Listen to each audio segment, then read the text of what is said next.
Hello again, everyone. Edwin Learnard back once again. In this YouTube astrological segment, I'm going to be dissertating and talking about having the part of fortune in the second house in a natal chart.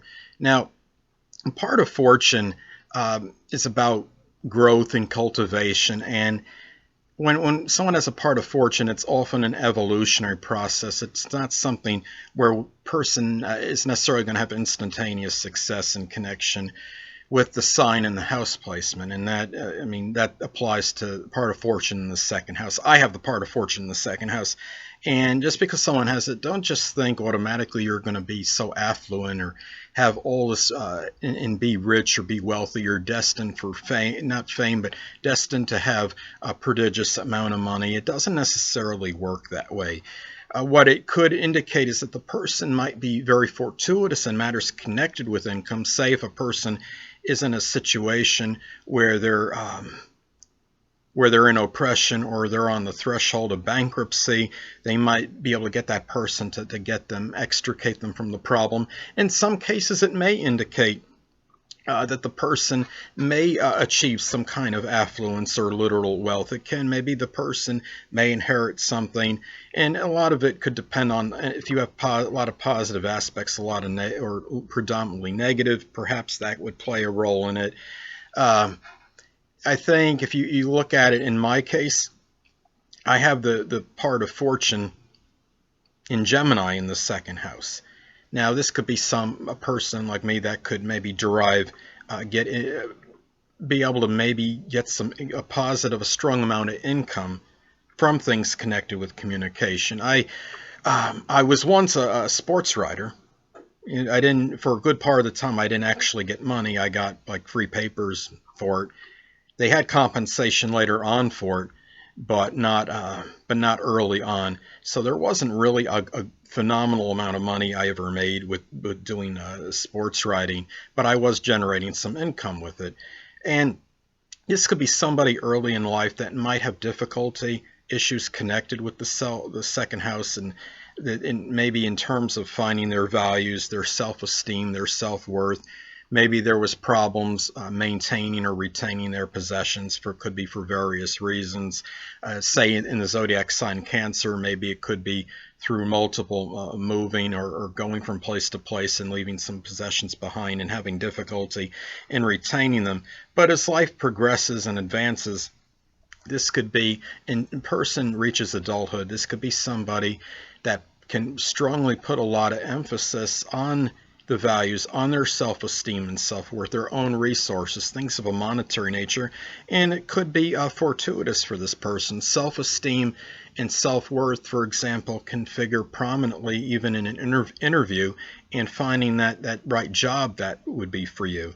And reality is, this is not a lot of, I think people believe that if they have this position, that means that they're going to generate, it automatically means they're going to generate a lot of money, and that I don't see that as being true. Although, as I stated before, it can be fortuitous for things of a monetary nature.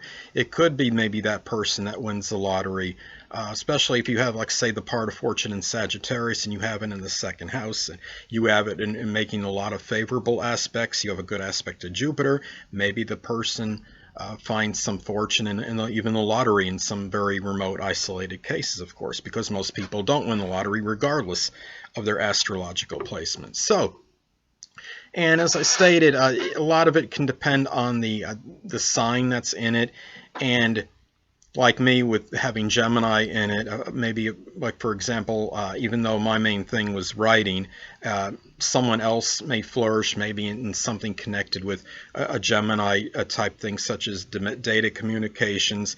It could be something in computer programming, something with communications. It could be even fixing telephones, doing something, working as, like, maybe doing something on the phone, perhaps, maybe some kind of any kind of communications with others. It could even be a dispatcher.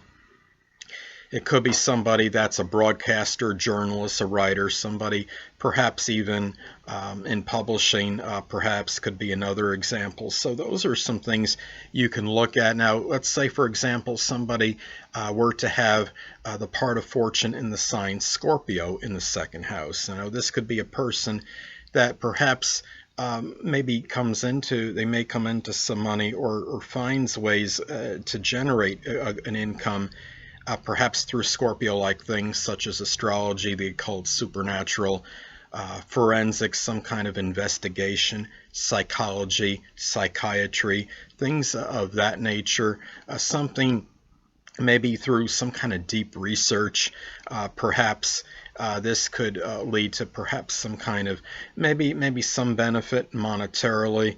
And reality is this having the part of fortune in the second house may be better than a lot of other positions in terms of maybe attaining wealth, but but at the same time, people remember that it doesn't guarantee that. It just, I mean, you could see me as a prime example. You could see where I'm doing this video from. I'm doing this video from an office right now. Some of you that know me on Facebook know about my recent predicament and that I don't have exorbitant funds exactly, and I'm living proof that having the part of fortune in the second house is not going to necessarily make one flourish monetarily. But the main thing is that there seems to be a little you can maybe say a little lucky charm connected with this, and if you're kind of in a situation where you're down and out, you may be more apt to attract that help that you need to subsist and survive. And I think that's really important to remember with this position. Well, anyway, people, that'll conclude this YouTube astrological segment for having the part of fortune in the second house in a natal chart. And stay tuned next time, where I'll be dissertating and talking about having the part of fortune in the third house in a natal chart. Two things I want to get with you on before I head out. Firstly, the stars may impel but do not compel.